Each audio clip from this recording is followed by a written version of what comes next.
నీకే నా ఆత్మలో అనుక్షణం నా ఆత్మలో అనుక్షణం నా అతిశయమో నీవే నా ఆనందమో నీవే నా ఆరాధన నీవే నా అతిశయమో నీవే నా ఆనందమో నీవే నా ఆరాధన నీవే జ్యోతిమయుడా నా ప్రాణప్రియుడా స్తుతి మహిమలు నీకే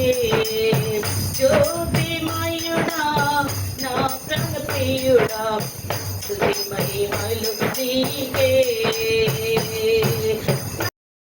దేవా నీకు వందనములు సర్వోన్నత నామము కలిగిన తండ్రి నీకు వందనాలు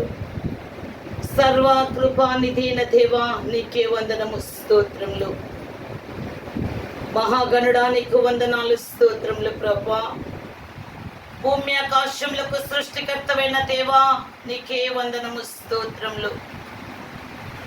జలరాశులకు సరిహద్దులను ఏర్పరిచిన వాడా నీకు వందనాలు స్తోత్రములు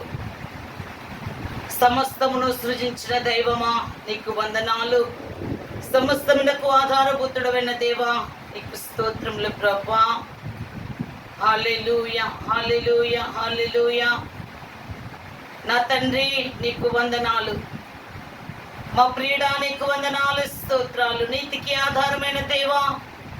కృపా సత్య సంపూర్ణమైన తండ్రి నీకు వందనాలు స్తోత్రాలు దయగల దేవా నీకు వందనాలు కనికర పూర్ణుడా నీకు వందనాలు ఎందుకు అని చూస్తే ఇక్కడ మనము పాఠ్య భాగంలో చూస్తే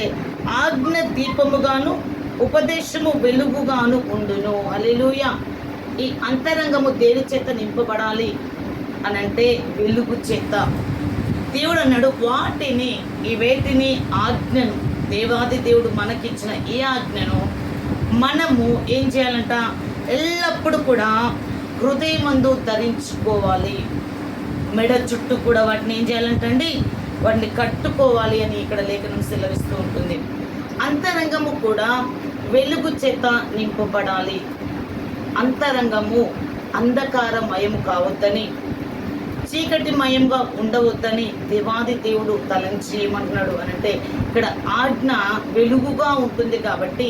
ఈ ఆజ్ఞని మన అంతరంగంలో